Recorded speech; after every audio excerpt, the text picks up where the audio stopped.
문고리 3인방의 핵심 발탁입니다.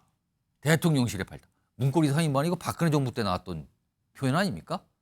근데 왜 발탁했을까 이겁니다. 지금 화면 좀 보시죠. 지금 정치권에 오늘 이 얘기 참 많이들 하시더군요. 박근혜 정부의 청와대 비서관, 부속 비서관이니까요. 박근혜 전 대통령과 관련된 일을 직접적으로 처리하는 일을 비서관이었단 말이에요. 근데요, 지금 윤석열 정부 어제 내용이 좀 알려졌죠? 대통령실 사회시민수석실의 3비서관. 3비서관이란 뜻이요. 사실은 지금은 용어가 좀 바뀌긴 했는데 사실은 국민들과 접촉 이런 지점이 넓은 역할을 하는 거거든요.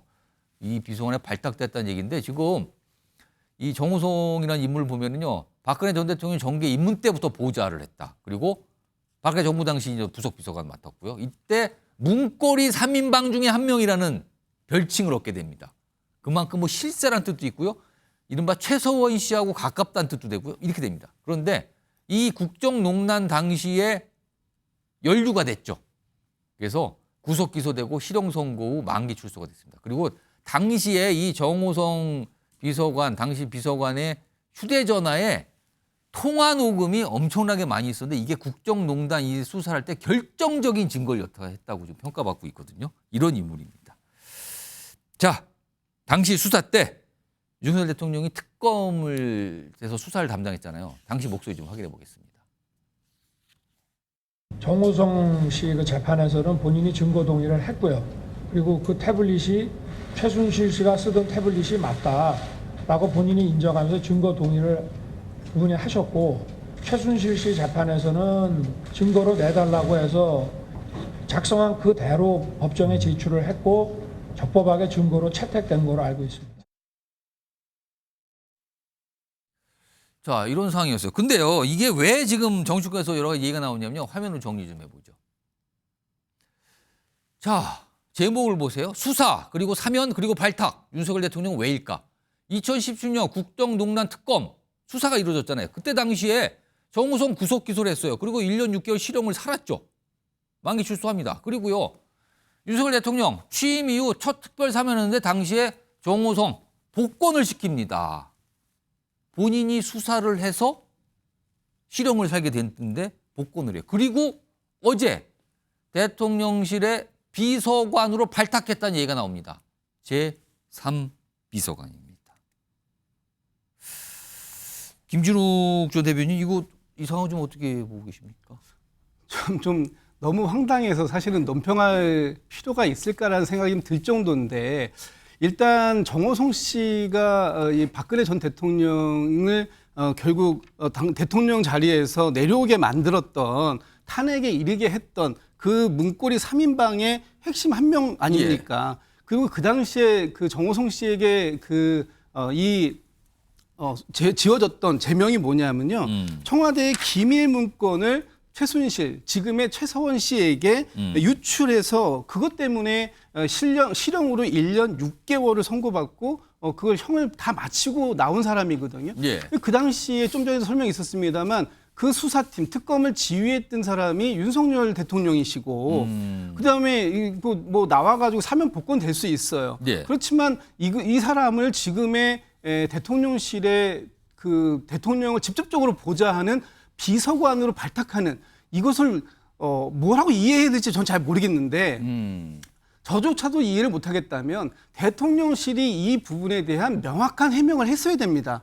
친절하게 해명을 했어야죠. 그냥 일을 잘할 사람이다 이렇게 할 게 아니고 예. 구체적으로 어떤 이유 때문에 왜 정호성 씨가 아니면 그 자리를 할 수 있는 다른 사람이 없다라는 것을 정확하게 설명을 해줘야 국민들도 납득할 거 아닙니까? 그런데 그런 설명이 전혀 없어요. 그런데 이분을 지금 시민사회 수석실의 3비서관이라는 이름도 참 웃기는데, 이번에 이름이 좀 바뀐다 그러죠? 지금 원래 그 3비서관이 그 이름이 뭐였냐면요, 국민공감비서관입니다. 그러면 이 인사를 국민들이 정말 공감할 수 있겠습니까?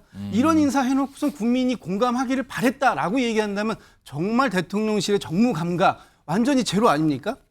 지금 대통령실이나 아니면 지금 여당에서 나오는 얘기가 정호성 씨가 정무 감각이 정말 탁월하다. 그렇기 때문에 아마도 이 국민들과의 이 관계 설정에서 대통령께 많은 역할을 할 수 있을 것이다 얘기하는데 아니 이런 정도의 정무적 판단이 안 되는데 어떻게 대통령실에서 정무적 판단을 잘한다고 얘기를 할 수 있을지 예. 저는 이것을 아주 이해할 수 없는 인사를 했다고 하고요. 그래서 혹자들은 대통령 탄핵을 경험했던 그 경험이 지금의 대통령실에서 정말 유용하게 쓰일 수 있는 그런 상황이 아니냐 예. 이런 오해를 불러일으킬 수 있는 이런 인사 매우 잘못된 인사다. 저는 그렇게 비판하지 않을 수 없습니다.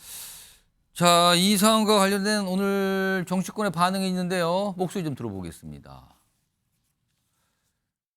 좀 이상해요. 왜 본인이 수사한 사람들 이렇게 자꾸 기용하는지 수사를 하다 보니까 이 사람들이 어떤 특장점을 갖고 있다는 걸 알게 된 건가요? 한간의 소문에는 뭔가 탄핵에 대한 대비 뭐 이런 게 필요한 거 아니냐 뭐 이런 얘기들도 돌긴 돌던데 도대체 어떤 의미로 어떤 능력이 있길래 어떤 인연에서 이분을 데려다 쓰는 것인지 저도 궁금하긴 합니다. 대통령에게 진언을 하고 간언을 하고 있는 그대로를 전달하면서 대통령을 설득할 수 있는 그런 유능한 충성심 있는 참모가 필요할 텐데 과연 정호성 비서관이 그걸 할 수 있을지. 자, 이런 상황에서요. 지금 대통령실 관계자가 언론에 내놓은 설명이 좀 있습니다. 화면에 있습니다. 자, 첫 번째 관계자는 박근혜 전 대통령으로부터 요청 민원이 있었던 건 아니다. 처음에 박근혜 전 대통령이 뭐 약간 얘기를 해서 된 겁니까? 라는데 그런 요청은 없었다. 그리고요. 다른 관계자는 이건 여권 관계자예요.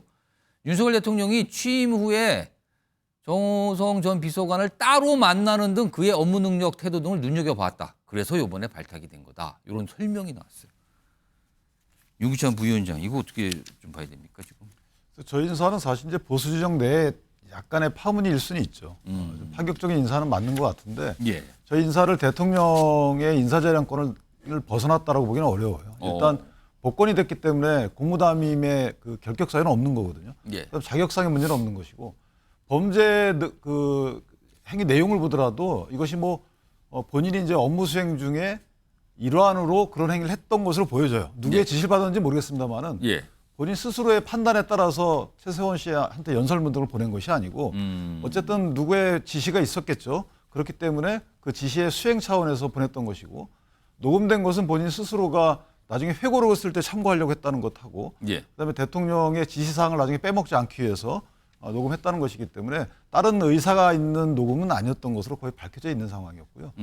현 윤 대통령과의 인연도 사실은 그 당시 정호성 비서관이 구속되게 된 그때는 중앙지검에 특수본부가 있을 때였어요. 특검이 발족되기 전에 이영렬 중앙지검장이 특수본부장일 때 그때 영장이 발부됐던 것이고 아마 윤 대통령은 특검팀장으로서 공소를 유지했던 것 같아요. 예. 그렇기 때문에 직접적인 아마 그 수사에서 직면하지는 않았던 것을 보이고 예. 그다음에 정호성 씨가 일을 잘한다는 것은 소문이 나 있습니다. 꼼꼼하고 일 잘한다는 것은. 그래서 일면만 보면 정호성 씨를 발탁한 부분은 크게 문제 삼을 수는 없을 것이다. 다만 이제 보수 진영 내에서는 다소 좀 파문이 일었던 건 맞죠. 그러나 그 파문에도 불구하고 예. 만약 일로서 만약 본인의 이 그 기용에 대한 평가를 받는다면 저는 예. 조금 더 지켜볼 필요가 있지 않나 싶습니다. 과거에 정호성 비서관이 한 얘기가 있는데 그 목소리 좀 들어보죠 지금.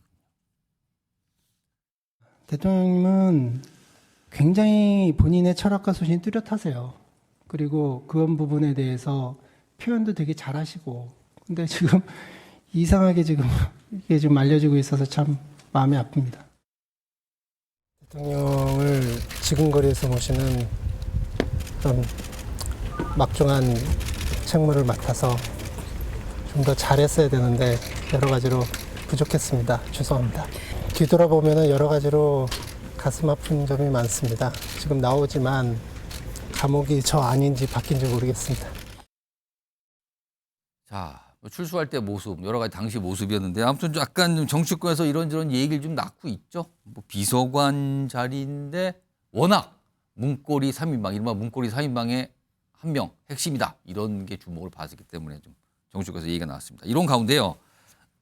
박근혜 전 대통령과 가까운 인물이 한 분 계시죠. 최근에 총선에서 당선되는데 유영하 당선인. 근데요, 이제 국회 당선돼서 처음에 들어가면은 국회의원회 간에 방을 배정받거든요. 화면 좀 보겠습니다. 유영아 당선인의 방이 이른바 박근혜 방입니다. 박근혜 전 대통령이 19대 국회당이 사용했던 방 620호를 배정받았다 그래요.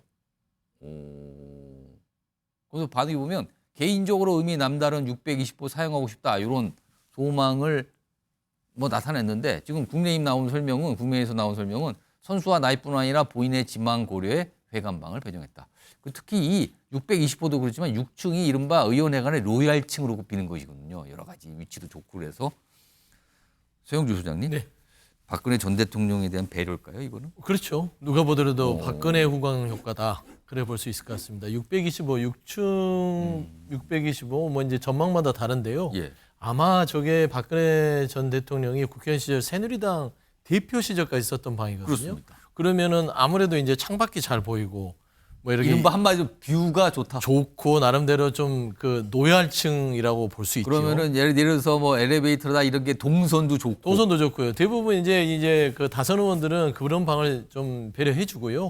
초선들은 조금 좀 외지구 뒤편으로 해서 좀 주거든요. 유영아 당선인 초선인데. 초선이잖아요. 예. 그러니까 결국에는 박근혜 전 대통령을 고려한 예. 어떤 625의 어떤 방 배정이긴 한데요. 그것도 뭐 유영아 당선인 자체가 본인의 정치적인 어떤 그 지도자 줄을 잘 선 것이죠. 예. 박근혜 전 대통령 잘 만난 거 아니겠습니까? 다만 이제 이 정치적 의미를 봤을 때는 박근혜 전 대통령의 이제는 어떤 친박계의 유일한 하나 남은 뭐 적자라고 해야 될까요? 그러니까 외동 아들 같은 느낌.